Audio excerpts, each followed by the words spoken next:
And we are live. Hey guys, it's Ruben from Dub's podcast Connection Loop. And I'm really psyched. I got Brian Golod here.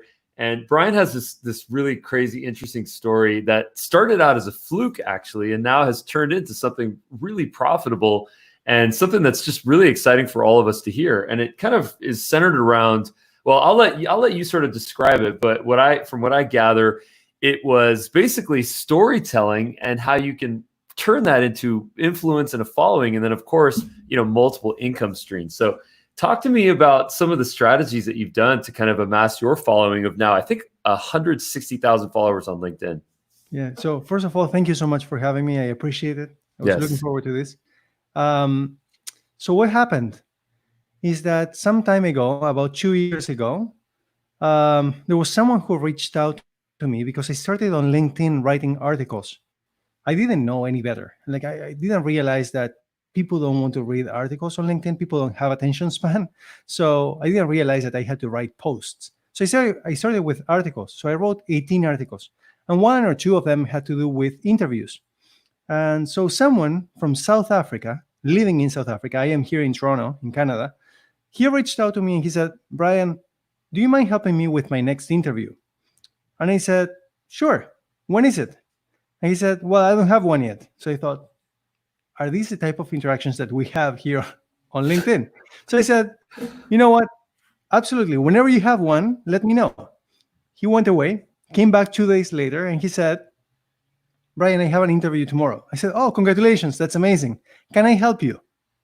I was just doing it out of my heart. I just wanted to help, And he said, do you know anything about logistics or freight forwarding, whatever that is?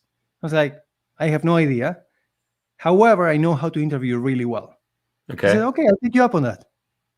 So we connected on a call for 35 minutes. He told me that he had been unemployed for 2 months. That was not true. I found out later that he was unemployed for 2 years, but it's pretty hard to admit such a thing. And so I mentored him for 35 minutes. The next day, he went for his interview. And before he went to the interview, I sent him a message, like a prep talk, saying like, hey, you're going to do great. So I did that. He came out and he said, I believe that this is mine. This offer is mine. I was like, yeah, probably you thought the same thing for the last 2 years, right? Anyway, 2 weeks went by. And after those 2 weeks, that was a day that the anniversary of the passing of my dad. So may he rest in peace. He had passed away 5 years prior. And I felt that something was going to change in my life that day. So I reached out to this guy, this gentleman. I love this guy. I reached out to him and I said, no news, good news. He called me right away on WhatsApp. We had each other on WhatsApp. He said, Brian, I got the offer. I am the right hand of the CEO of a multinational. So I cried. He had to pull over. He was crying as well. Like it was a mess. And that was amazing. But once we hung up, and I thought to myself, hold on a second. Do I have a certain skill that I didn't know? Because if I mentored him for 35 minutes and I was able to understand what held him back in the past, any challenges that he went through, and I was able to empower him to get that offer, to connect with that interviewer, that hiring manager on a personal level, and get that offer, that role as a right hand, maybe I have something. But I didn't want to believe it yet.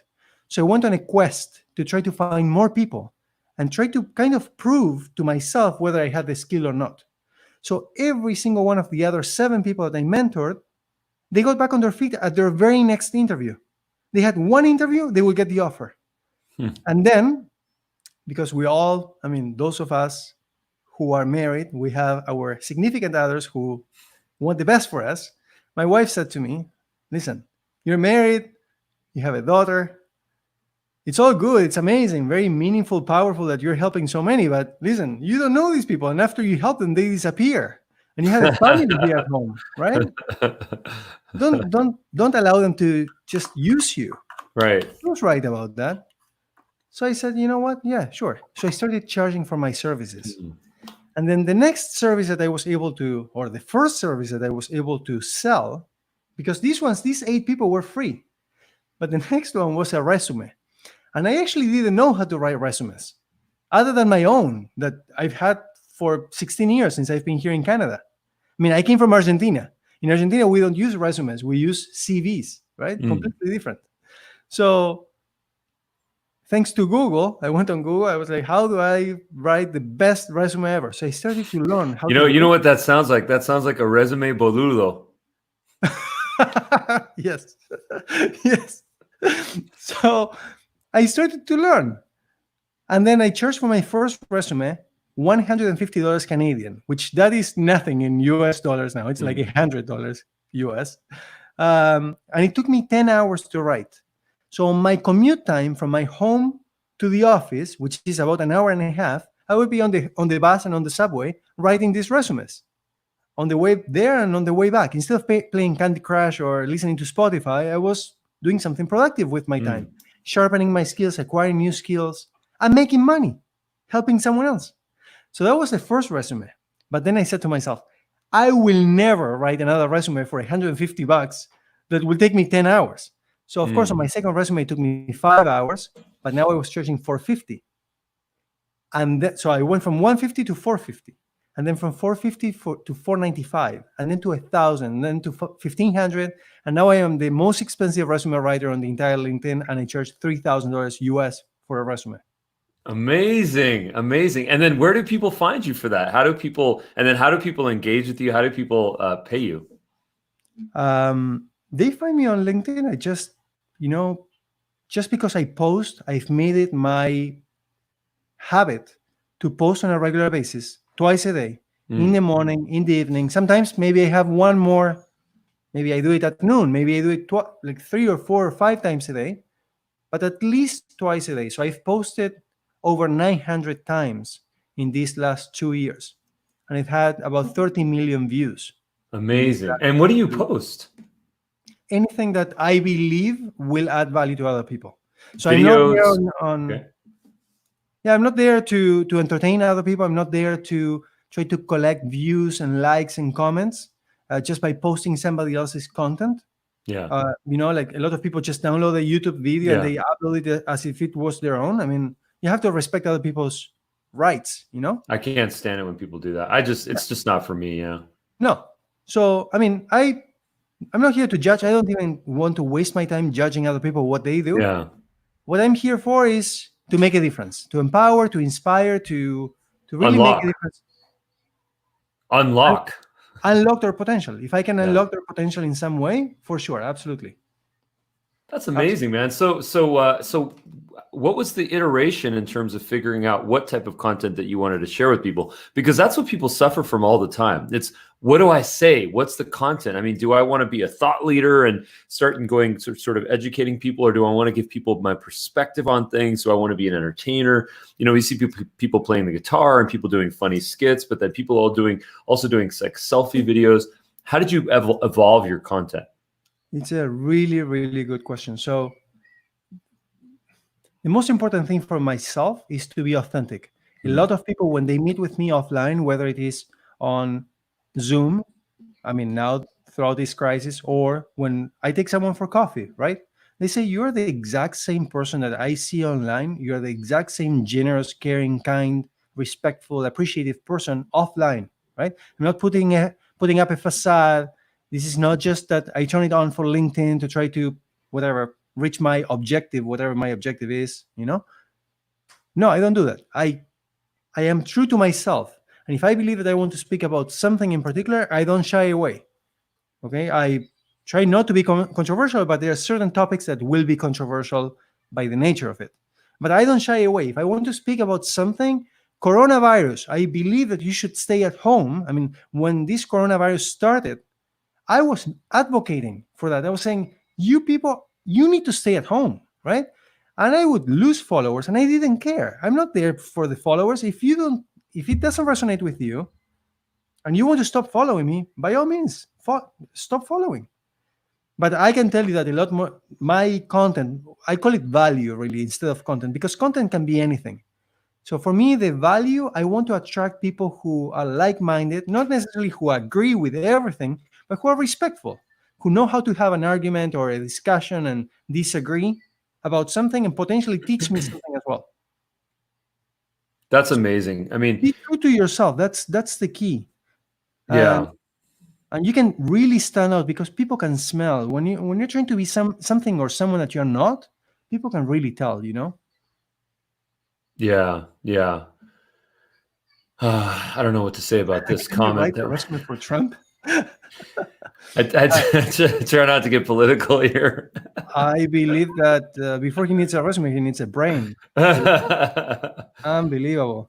I watched a video today that someone shared where he was joking about the fact that he tested negative, but saying that he tested positive. And you know what? That is a lack of respect Oh for other man. people, lack of respect for the thousands and thousands of people who are dying and who will continue to die. And to have the president of what was once a superpower, to have that, it's a really, it's a clown. It's a clown. I feel terrible to become political, but I just can't hide the emotion of saying, like, this is a superpower. And the president is behaving like a child or like someone who is insane, right? So anyway, Yeah. that's my opinion. You don't have to agree with my opinion, but Well, what I was going to say was this, is that what I really respect about you, and it's totally in line with what you were just saying, is that I think the key right now, you mentioned, the authenticity and being authentic and really kind of being true to yourself and providing value. And I think the departure in today's, true personality and true influence is a departure from the ego. It's a departure from the hubris, and it's saying, I'm not here to self-serve, and I'm not here to get the validation, to get the likes or the shares or the comments or the views or whatever it is. I'm here to truly provide compassion, provide value, to help people, to make money in the process, to feed the family, but just to come at that really sort of mutually beneficial perspective. And I think that that's the vibe that I get from you. And, unfortunately, a lot of leaders in this day and age, for some reason, they're just rooted in that seventh chakra, the ego, the hubris, which we all know, if you study history, it never ends well. no. Never. If you read your history, and if you really are focused on your ego, and if you look at the Genghis Khans or the Napoleons, or the any of these dynasties, it doesn't end well. What makes me really, really upset and sad about this situation is that this is someone with a lot of power, a lot of influence, and instead of bringing people together, he's dividing them, right? And I believe that we could be using our time and our effort and energy much more productively. And now, during these times that are so hard for so many people, we should be together. But instead, we're focusing, or some people are allowing this to happen. It should not be happening. But I'll tell you one thing. I just want to tell you a very, very quick story about something that you just said about giving, being generous. Just for anyone who wants to create content and really make an impact, forget about the word influence, but make an impact on others, a positive impact. My most successful or viral post was so we're in May, so this was at the end of January. I made a promise 16, 17 years ago, before I left Argentina to move to Canada, that if my grandparents ever needed me to be by their side because they were sick, I would be by their side. So in January, my grandma was diagnosed with cancer. So when she was going to have her first session of chemotherapy, this was the day after my birthday, okay? I flew down to Argentina to be by her side. And while I was sitting by her side, just to be there with her, just to support her on her first session, I was thinking to myself, okay, I've made so much money out of this template that I have, out of this service that I provide, by helping people, by helping them get to those interviews that they couldn't without my help. And I thought to myself, there are so many people out there, parents, who need to feed their children, and they cannot feed their children, and I'm holding on to this resume template instead of actually distributing to everybody so that they can actually get to those interviews. Forget about conquering the interviews or getting the offers. They cannot even get to the interviews, invited to the interviews. So when I was sitting next to my grandma, I thought to myself, I need to give this away. Like, there will be other sources of income, which I already had anyway. But holding on to this thing, which is gold for so many people, I just need to give it away. Some people might want my services still, which they do. I mean, that turned out the way after. I mean, this was back at the end of January. And some people will want to just take it and they will be able to master or craft this on their own and get to the next point. But if they don't have a good template to start with, how are they going to do that? So I just put it out of my heart. I just gave, right? Forget about the ego. I don't need this or that. I just want you guys to help me spread the message. If you want my template, help me. Like, comment, share. Do that so that everybody gets this template for free. Okay? I did not expect anything in return. I had at that moment, at the end of January, 55,000 followers. That post got 4.7 million views. And in 1 week, I got 38,000 followers. So I went from 55 to 93 in 1 week. Wow. I was getting 21 followers per minute. To the point that when I was talking to my friends, I was not even writing followers per minute anymore because I was writing it so many times per day that I came with this term FPM, kind of like KMH or MI for miles, FPM for followers per minute, because it was changing all the time, 7 followers per minute, 8 followers per minute. I was measuring it with a timer, chronograph. So, but when you give from your heart, don't worry, the world will take care of you. Right. That's pretty remarkable. And I've noticed in your content that you're really creative. You almost put a lot of, it's like visual storytelling, and it's so immediately understandable. I mean, in some of your posts, you'll actually show the layout of a post that just makes sense. You'll say, this is what you should do, and this is an emoji that you should use, and some text, and here's a little red arrow, and you just make it so glaringly obvious that this is what it is. And it's, while we're on the feed and we're searching, and then we see that, and we say, well, that's really valuable. Let me understand that. It's like an instant neuron fire and hit, and it's like, boom, I need to know how to do that. And then it turns into actual action. So how did you get to that storytelling format? I have no idea. Only through practice, I think. I mean, I always loved writing, but writing like birthday cards. Okay, I've always written good birthday cards, but I wasn't a writer. I mean, I always took pride in my writing, in my emails, but I was always very lengthy. And then, so when I wrote those 18 articles at the beginning, I was like, there's no engagement here. Of course, my account was significantly smaller in size. So, of course, I wasn't going to get enough engagement. I was liking my own. I don't know if I was doing that because I never believed in doing that. During some time, I was liking my own comments and my own posts. But then I was like, what am I doing? Why do I need to like my own thing? So, as you can tell, I've evolved in my own rationale, my own thinking of what am I doing with my time? Why am I trying to trick the algorithm into thinking that I am good? I leave it to people. Like during some time, I used to ask people, can you like my post? Like, whatever. If the post is meant to take off, it will take off. If it doesn't take off, it doesn't take off. I don't care. The post doesn't define me. I define the post. I put my heart. Say that again. Say that again, please. The post doesn't define me. I define the post. Nice. I put the value into the post, and I know that it comes from my heart and soul, and I think that it will make a difference to other people. I'm not there to entertain or make them laugh. I'm hoping to inspire and empower and hopefully make a difference, a tangible difference that people can take something out of it and be like, because of this, I can actually feed my family. I can actually unlock my potential in some other way, learn a new skill, venture, explore something different. Whatever the case.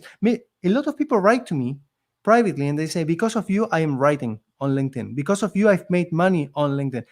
And someone, and I always love to talk about her because I hope that out of anytime that I go live anywhere, this is the one, and I hope that out of anything, this is the most important thing. Forget about money. There's this girl who reached out to me once, and I didn't know who she was. We had no relationship whatsoever. All I did was I just listened through typing to her.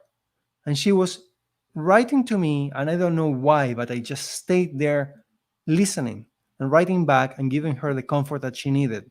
And a week later, she said, I am alive because of you. And Wow. she's the mom of a daughter, and and and she's a human being, and I don't care where in the world she is, or what religion, or what color, or what anything. It doesn't matter.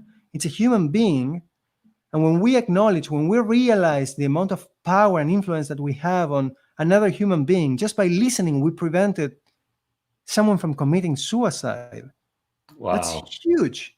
Forget about the money. The money doesn't do any justice to all this stuff. It doesn't even matter. I saved a human being. I can claim that because she tells me every single week when we talk. She tells me all the time, and she left that behind. She doesn't even think about that. She has found her self-worth. But for me, I didn't even know what I was doing. All I was doing was acknowledging her and giving her the comfort that she needed. But when we realize that it's not always about us, it's actually never about us. It's about the person that is reaching out to us and why. How can we help you? So that's when people reach out to me and they say, "Hi." And by the way, I used to dislike this a lot. I mean, people who don't have that kind of like social skill to be able to have a conversation, right? Now I understand, hey, some people don't have that education.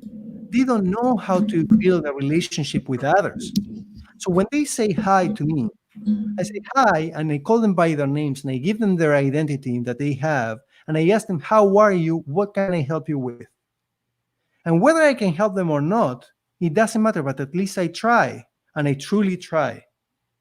So I think that it's so important for anybody out there to acknowledge that it's not about us. If you really want to grow, and I'm not talking about LinkedIn, if you want to grow in life, it's all about what you've done for others, the energy that you're sending out to other people, because it ends up coming back. And at the end of the day, when you get buried in the same place where everybody else gets buried, it doesn't say how many followers you have on LinkedIn anyway. Exactly. Right? It doesn't matter. Exactly.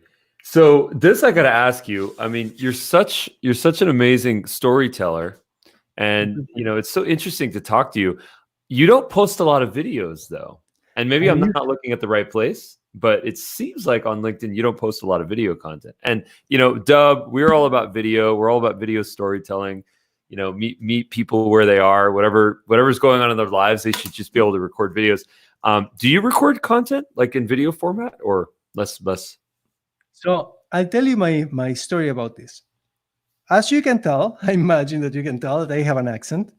So for me, in Canada, living in Canada, I never cared about my accent. Okay, I'm outgoing, charismatic. I feel that I am, at least. I go into a place and I feel like, okay, people give me attention, because the interesting thing about Canada is that Canada actually appreciates immigrants a lot.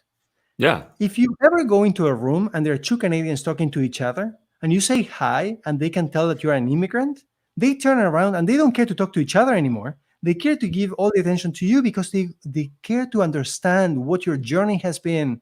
Oh my God, you have this exotic accent. Where are you from? Like, what has your life been? How are you here? How did you get here? Like all these stories, right? So they give you a lot of attention. But for me on LinkedIn, I mean, on a live platform, I mean, I am exposed to people from all kinds of cultures, not just Canadians or immigrants from Canada, right? So I never knew how people across the world were going to appreciate my accent or my looks or my hair, my face, my skin, whatever it is. So I doubted myself so much. So for the longest time, I'm telling you, for 4 months, I tried to convince myself to come on video. And I was like, I'm not good enough for video, right? Like I was really hesitant. And then I convinced myself, because I do believe that I have this kind of like skill where I can convince myself of something to really push myself forward. So it was Women's International Day. And I had my daughter sleeping in my arms. And I don't show my children on LinkedIn, not their faces, okay, at least. I don't show their faces, but I had her sleeping in my arms and I was singing to her, putting her to sleep. And then I thought, you know what? I will. This is interesting, a good trick. People, stop really holding your phone on your hand. Like, just sit your phone somewhere. Like we get busy, So anyway, I put my phone on the floor. I was on the floor with my daughter, and I just wanted to say a very quick message wishing all women a happy Women's International Day, right? Very quick message acknowledging women and wanting them to have the respect and appreciation that that they truly deserve, right? We're getting there. I don't think that they have it yet fully. Hopefully they have it in the entire world at some point, 100% of what they deserve. So that was the first time. And then I realized, you know what? That was not that difficult. Mm. And people really appreciated it. I mean, LinkedIn is very supportive. If you have good people around you on LinkedIn, it's very supportive. So I thought to myself, I can do this again. But because I'm very professional with everything that I do, I was like, no, I can't do it with my cell phone. I have to get a camera. So then I thought to myself, okay, I want to be very efficient with my time. How am I going to do this when I have a family and I have all these services that I provide and so on? And then I thought to myself, okay, I have 15 minutes going from my daughter's daycare to the subway station where I park the car. And then on the way back from the office, I have 15 minutes from the subway station to my daughter's daycare. So I got a GoPro. So I put the GoPro on the windshield, and then I was doing videos. And then some people, not too many, were complaining, hey, what are you doing? Like doing videos while you're driving. I thought to myself, you probably talk and drive. Not that that's an excuse. I thought to myself, I'm a really good driver. Like I can do this. Don't worry, I didn't get into an accident. I didn't kill anybody either. So the story is not that good. But then I thought to myself, you know what? I acknowledge that anything that I do can have an impact on someone else. And I could potentially be sending the wrong message to someone who doesn't have enough like good driving skills like I do. And maybe they get into an accident, or maybe they end up killing someone. And I ended up trying to empower and inspire someone else, but I ended up killing someone else because of it. Right. So I thought to myself, no more of this. Not because it's illegal, which, by the way, I don't know if it is or if it's not. I don't care anymore. Not because of that, but because I think of the consequences of whatever it is that I'm doing. So I ended up doing videos parked in my car instead of driving. So now I had to leave enough room to be able to do the videos. But anyway, it takes a lot of time for me. And then I switched career opportunities, didn't have that time anymore. Then I ended up buying another camera. So anyway, I used to do a lot of videos and then I stopped. And then I started going on LinkedIn Live. So I've done like 15 or 20. And by the way, I'm the only person who has done a LinkedIn Live from an airplane at 30,000 feet. Nice. So was the quality good? Was the quality good? Amazing. Amazing. We did 15 minutes, amazing quality. And then the flight attendant at the end comes and says, sir, you have to shut that down. You can't be live streaming from an airplane. Oh, she knew you were live streaming. Yes, it was awesome. Oh, that's cool. It was amazing. That's so cool. There's probably a lot of background noise, the shh. No, it was unbelievable. I don't know why, but it was amazing. Like I was singing with Janayad. It was nice. Great. Yeah. Nice. Sorry, no degree. No degree. Lengthy, so sorry about that. No, man. No. Bring it. I love that. That's so cool. The kind of evolution of storytelling for people is always a really interesting topic for me, because we're all constantly trying to find our voice. Yeah. There's this famous quote that I always kind of refer to, which is, the meaning of life is to find your gift. The purpose of life is to give it away. And that was actually, I think, a Pablo Picasso quote. And I always go back to that. There's another quote that I love to talk about, which is from Mark Twain, which is the two most important days in your life are the day you were born and the day you find out why. Yes. And the thing that's relevant for both of these quotes is us as communicators and us as storytellers, because 80 to 90% of the communication that we do as human beings is storytelling. We're sharing stories. And we are on a constant journey. And most of us, the vast majority of us, are slightly behind the curve in embracing the means of technology. Live streaming on LinkedIn on an airplane. Okay. That's very next generation, very futuristic, and very cool, by the way.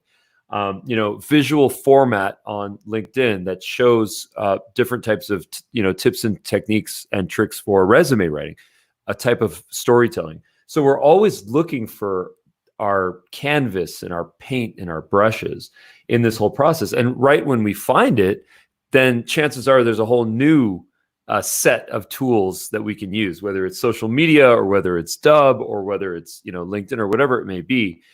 How do you either find comfort in where you are using the tech or the tools that you use to storytell, but then also potentially kind of stay ahead of the curve? I don't know if I stay ahead of the curve or I stay ahead of myself. I want to, I get bored very easily, like so easily. Like even when I am making money out of a service that I provide or a product that I build, I get so bored because I'm like, what's next? I am always trying to find the next thing where I can deliver value to someone. So I keep on adding all these different skills, not because I am curious. Maybe I am curious. I want to see what else I can do for others, but it's because I personally get so bored. How many times can I mentor someone on how to crack that interview? I've done it like hundreds of times, get paid so well. I mean, for anybody watching, understand that these services that I provide are so expensive, and you have the potential. I mean, if you're interested, if you're good, if you really make a difference in other people's lives and careers, you can be charging a fortune. I charge for one of my services $3,000 US. For another service, $4,000 US. The service is about 3 hours maximum. So you could technically be making $1,000 to $1,500 an hour like I do. And I'm not a lawyer or a doctor. So for me, it's about, first of all, I don't like to get bored. What am I going to do from now until I retire? The exact same thing, always mentoring and answering the same questions? No. So what I try to do is I try to find a way to leverage myself, leverage technology, and put this knowledge they have somewhere where someone else can consume it. So for anyone watching, there's a video. I'm not trying to sell you anything here, but there is a video, and I don't know if you want to share the link, on monetize.com, which is my website. And I'm not trying to promote it or anything. You don't have to register. You can go on this website later, not now, later. On the homepage, you can watch a 90-minute video for free to understand how you can unlock your own potential. This is a video that a lot of people paid for in the past. And there are other videos that are super expensive next to it. But that one video will teach you the basics of how to navigate LinkedIn and how to start to think about yourself.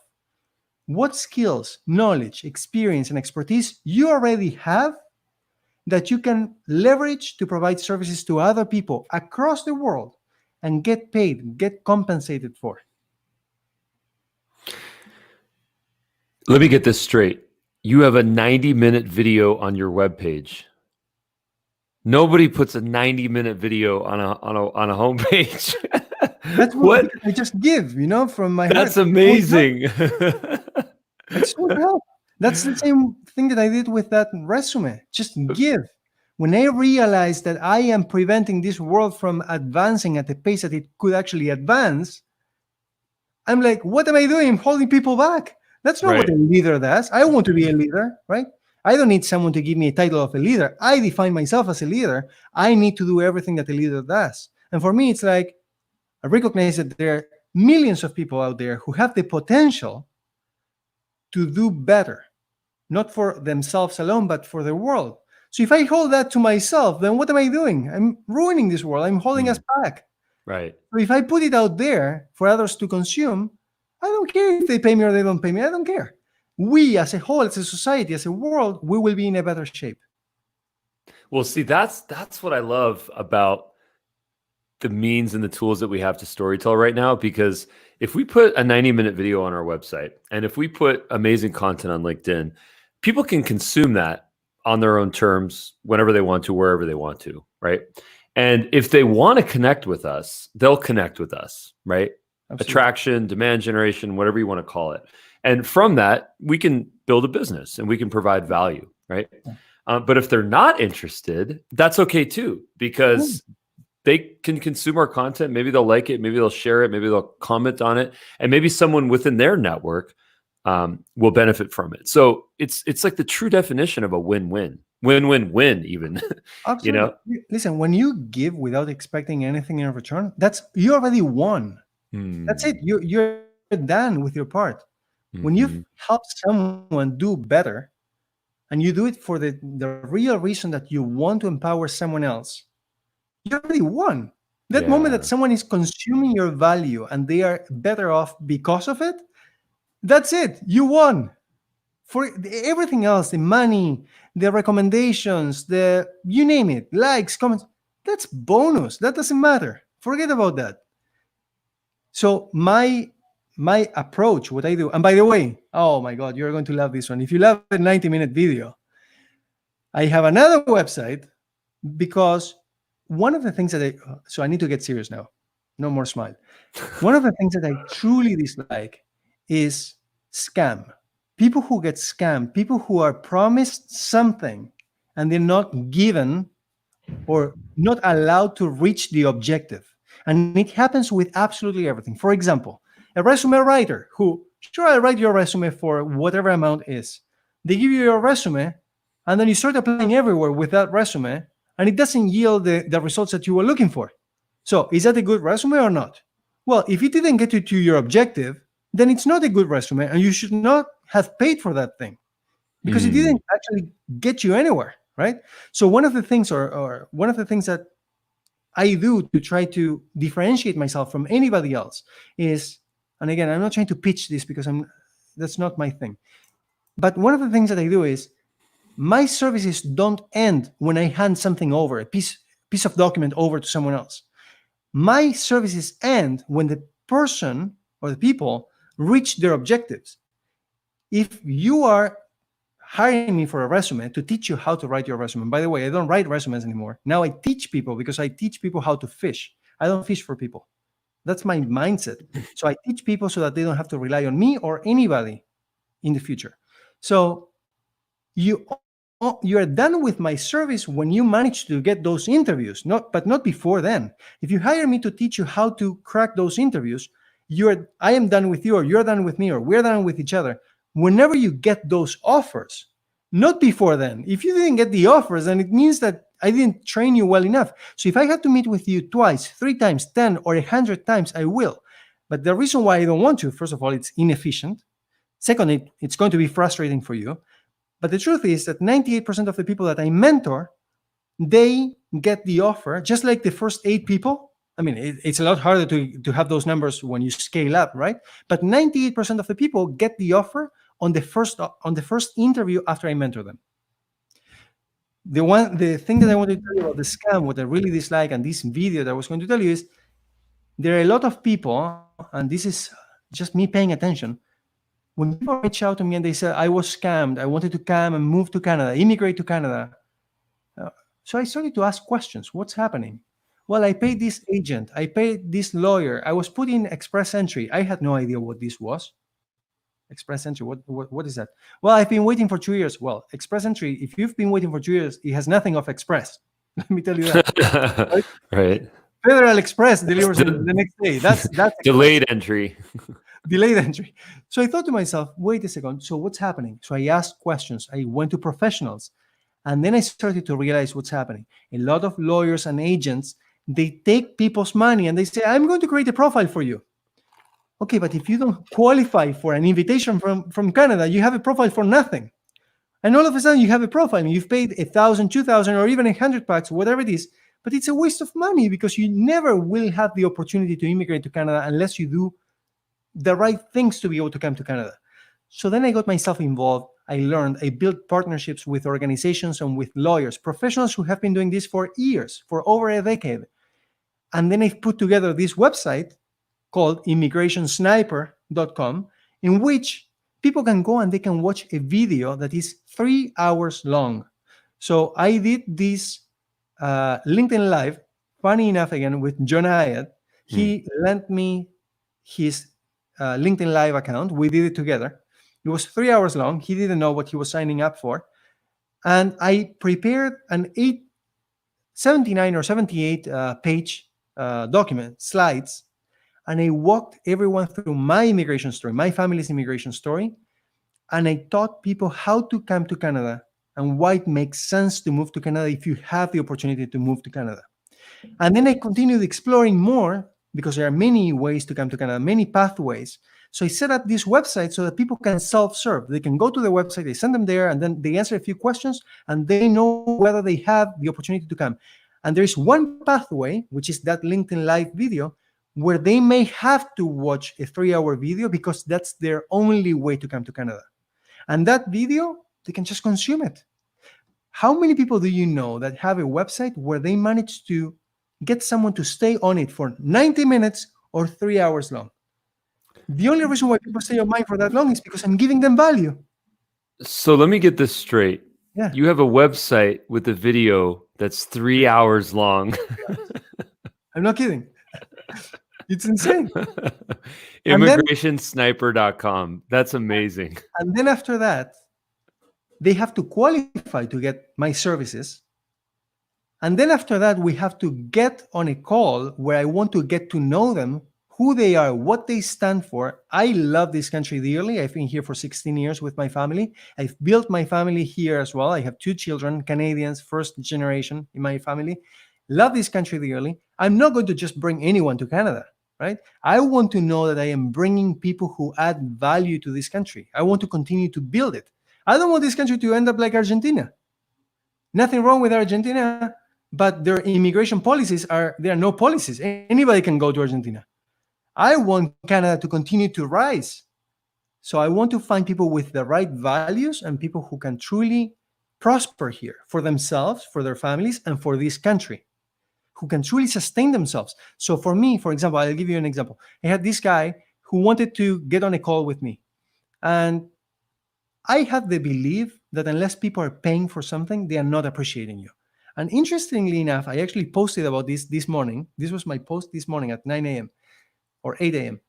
This guy paid for it hadn't happened to me for so long. I kind of forget if this is the first time it's ever happened to me. This guy paid to get on a call with me, $97 US, to be on a call, yes, last night at 11 p.m. I had been up since 5 in the morning working, and I made the time to be there. He chose the time. I didn't choose the time. And he didn't show up. And I was like, he paid $97 and he didn't even show up, right? And then he was like, do I have to pay again? I was like, of course you have to pay again.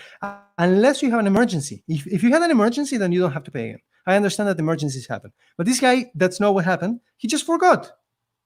So I think, I mean, because of the exposure that I have on LinkedIn and because I want to be as transparent as I can, and I also want to learn from people, I put it out there to say, guys, what do you think? Should he pay again? Should he not pay again? Right? Based on whatever you tell me, I'll do. I don't need the money. It's not like I need the money anyway, but he needs to learn. And if I don't make him pay, probably he's not going to learn. So anyway. So what did they say in your post? Most people say, yes, time is precious and you made yourself available and he needs to learn from it. Maybe give him, some people say, maybe give him a discount, you know. Other people say, we're going through very tough times and to err is human and you're a very kind person. I mean, I've built this, I mean, I come through as who I am, a very kind person. Actually, my favorite word, I have 2 favorite words. One of them is kindness.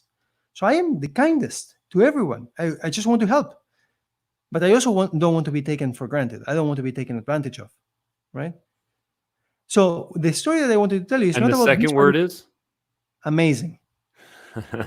So when someone asks amazing. When someone asks me, how are you? On any regular day, I answer amazing. Lately, I have not been answering amazing because of what the world is going through, okay? I am very empathetic to what others are going through. So I can't be answering amazing when there are hundreds of thousands of people tested with coronavirus and dying, you know? So I can't do that. I just don't feel that way. But the word is amazing because I recognize 5 important things in my life. First of all, the fact that I woke up more than ever today, the fact that I woke up, that's a blessing. The fact that I feel healthy, right? The fact that my loved ones are healthy and next to me, the fact that we have a roof over our heads and heat in the wintertime, we have food on the table and in the fridge, meaning that we know that we will eat today and tomorrow, and that we have family and friends who love us. Those 5 things guide me. So as long as those 5 are in place, for me, I feel amazing. Now you touch one of those are like my 5 fingers, Whether I have money, whether my iPhone dropped and it broke the screen, like those things don't matter to me. So what I wanted to tell you about this other guy was that this other guy, he wanted to negotiate the price of the meeting with me. This was not the guy from last night. It was another one. He said, instead of paying $97, can I pay 70? I said, actually, the fact that you want to negotiate on the price tells me that you won't be able to sustain yourself in Canada. Canada is an expensive country to live in. You need enough money to be able to survive here, and the winters are tough in Canada. So the fact that you want to negotiate over $27, I just actually don't want to take the call from you. Not because I don't appreciate you. Is that I believe that those $70 are better in your pocket than with me. I don't need your $70. I just want to help you. But if you pay me $70 for money that you should have used to buy food, then you're misusing them on me, and I can't go to sleep like that. So I didn't take that call from that guy. So I'm not here to take money from people that I cannot help. If I truly believe that I cannot help you, I will not take any money from you. If I believe that I can help you, I'll be the best professional that I can be in front of you, and I will guide you until you get to your objective. And if I cannot get to your objective, I'll give you your money back. Because you're paying me for something. If I don't give you what you were paying for, and I told you that I could do it for you, I'm misleading you. So I'm not that kind of person. So I wish a lot more people acted this way with integrity. And my dad, may he rest in peace, he passed away 6 years ago. He taught me, whenever you look back on your journey, be proud of every single step you took. Don't take any shortcuts. Don't screw people. Don't take advantage of people. You cannot sleep at night if you do that. So just have integrity, be honest, be transparent. Be expensive if you want to be, or if you can afford to be. If you have that much value, charge as much as you can. But don't cheat people. So I wish more people were like this. So I'm trying to inspire and empower other people to adopt this way of being too. I hope that I make a difference. Well, I'll use your word. That's amazing. Well, I'll use both your words. Your kindness is amazing. I appreciate it. Yeah, and I think that's extremely valuable information because, people. I think price is such an interesting thing. When you negotiate on price and when you discount what you do, and when you haggle, whether you're on the giving or the receiving side, it doesn't really matter. It doesn't always end up in a good place, and there's some arguments that say that no matter what you do, you can't get a good deal. If you negotiate, you get what you pay for, or you spend time, or there's opportunity costs, or whatever the case may be. And I actually think about that from an economic perspective a lot, and also from a branding perspective, and I agree with you, man. I totally do that. Once you start to get into that slippery slope, the long-term effects can be really kind of detrimental for, I think, an individual or a business. Can I teach or leave something tangible for someone who provides services to other people, please. so that maybe they can leverage this? So a lot of people, I don't blame them for trying to get a better deal. I charge them $4,000 US, right? That's a lot of money for one service. Does it make a difference at the end of the day if you're unemployed? And there are people that were making $90,000, and I managed to mentor them to get them to $160,000 from 1 week to the next. Is that worth $4,000? For sure. Now they're making $70,000 more, right? So is it worth it? Yeah, for sure. I see it as worth it, and the people that get my services, they leave me a recommendation. So for sure. Now, here's how to deal with someone who wants a discount from you. At least this is how I deal with it. When someone, by the way, my policy is no discount. I don't give a discount, and I will explain why. And this is the rationale that I explain to people who want my services. I say, look, I don't blame you for wanting a discount. I would want a discount too. Actually, I would not even pay the $4,000 to anyone for a service like what I am providing. Just so you know, I would not pay anyone $4,000. Okay, but I don't blame you for asking for a discount. Makes sense. It's expensive. It's perceived as expensive. Now, If I give you a discount, a monetary discount, it's planting a seed in my head that, hey, I give you a discount so I can cheap out on this client. I can give him a few less meetings. I can shorten the meetings. Whatever. Like, I don't feel like meeting with this person anyway. So not today, maybe tomorrow, right? I don't want to allow myself to plant that seed in my head. Because if I give you a discount, I am justifying that, hey, you didn't pay the full price, so somehow you need to suffer. Ah. Or to you, I mean, you're my client. I need to provide you with the service and the quality that you paid for. So if I do that, then I am concerned that I will drop the ball. I don't want to do that.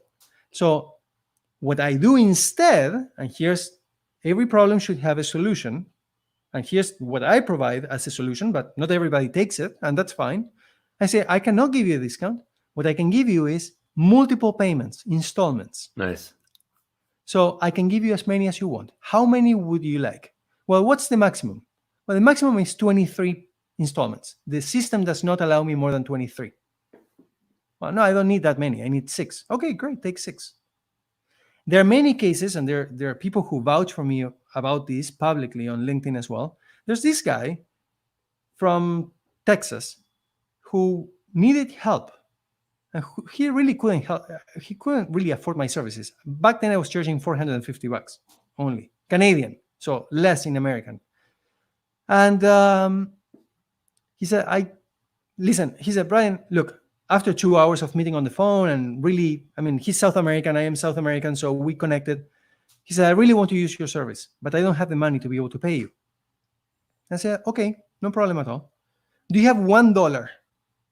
Actually, before I said this, he said, can I send you a blank check and you only deposit it whenever I get employed? I said, are you crazy? First of all, don't send me a blank check and don't send anybody a blank check. Are you crazy? Are you out of your mind? What are you thinking? Right? That's crazy. So he said, don't ever send anyone a blank check. That's crazy. So I said, no, hold on a second. Do you have $1? Do you have a credit card? And do you have $1? He's like, $1? What for? Just pay me $1 today. I'll put the transaction that you owe me the other $449, and you pay me the $449 whenever you get employed, right? No problem, no rush. I build relationships based on trust. If the other person wants to screw me, whatever. I can sleep at night. Can they sleep at night? I don't know. So the guy said, Brian, come on. I have more than $1 in my credit, in my credit card. Can I pay you 100?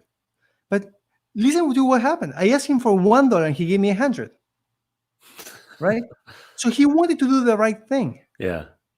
So people are good. If you give them the opportunity to be good, they are good. So I believe in people. And if they want to screw me, they screw me. Look, I'm not doing all this because I need the money to feed my family anyway. And that's the beauty about it. And that's what I recommend everyone. On LinkedIn, if you are employed, don't sit on your laurels. Don't just wait, because there will be another pandemic at some point. I'm not the one saying it. Scientists are saying it. Professionals are saying it.